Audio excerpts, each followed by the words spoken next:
Assalamualaikum warahmatullahi wabarakatuh. Kami dari kelompok 3 atas nama Anggi Yuspa, NIM M20020010, Arini Elvariani NIM M20020011, dan Arto Parayung dengan NIM M20020012. Dalam video kali ini kami akan membahas tentang keterampilan dalam memimpin konseling.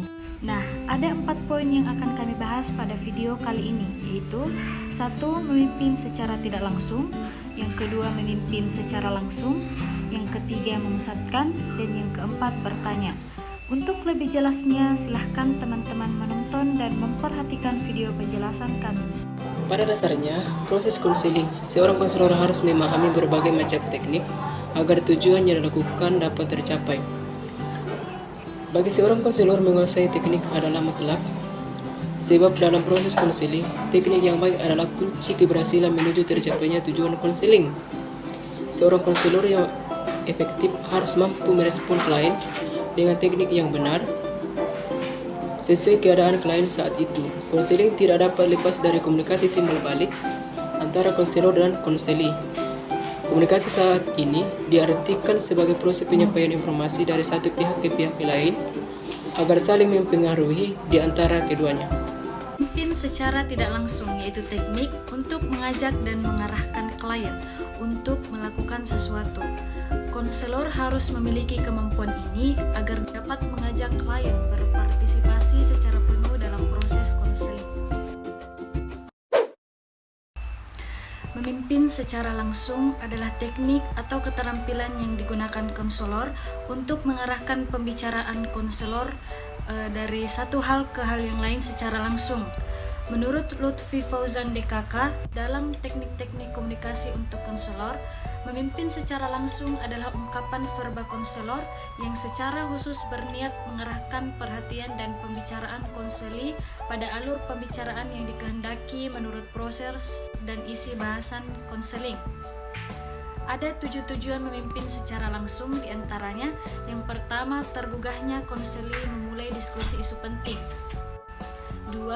Mendorong klien untuk merespon pembicaraan terutama pada awal-awal pertemuan. Yang ketiga, memulai percakapan, memperdalam penekanan poin penting, mengecek persepsi dan memperjelas informasi yang diberikan oleh konseli. Yang keempat, menggali lebih dalam untuk isu dan jawaban yang diberikan oleh konseli. Yang kelima, terhindarnya konseli dari pembeberan detail yang kurang relevan. 6. Ditemukannya konseli gagasan pembicaraan tertentu. Dan yang ketujuh, terfokusnya pembicaraan menurut proses dan alur konseling. Memusatkan. Seorang konselor yang efektif harus mampu membuat fokus melalui perhatiannya yang terseleksi terhadap pembicaraan dengan klien. Fokus membantu klien untuk memusatkan perhatian pada pokok pembicaraan. Nah, ada beberapa fokus yang dapat dilakukan seorang konselor, yaitu fokus pada diri klien, fokus pada orang lain, fokus pada topik, dan fokus mengenai budaya. Tujuan latihan yaitu agar calon konselor mampu menangkap keadaan klien yang berbicara sudah menyimpang dari pokok pembicaraan. Kemudian, agar calon konselor mampu menyusun kalimat yang memberikan dorongan supaya klien memfokuskan pembicaraannya. D. Bertanya. Keterampilan bertanya merupakan keterampilan yang penting dan strategis dalam komunikasi konseling sebab dapat menentukan kelancaran proses konseling. Jika bertanya dilakukan dengan cara yang kurang tepat, maka komunikasi tidak akan berjalan dengan efektif. Begitu juga sebaliknya, pertanyaan yang baik dapat merangsang orang lain untuk lebih terbuka, kreatif, dan berkeinginan untuk berbagi informasi dan pengalaman. Keterampilan bertanya dapat dikembangkan dengan memperhatikan beberapa hal sebagai berikut. 1. Perhatian suasana konseling dan konseli. 2. Kuasai materi yang berkaitan dengan pertanyaan. 3. Ajukan pertanyaan dengan cara yang jelas dan tertera. 4. Segera akan respon balikan terhadap jawaban konseli. Keterampilan bertanya ada 2 macam, yaitu 1. Keterampilan bertanya terbuka.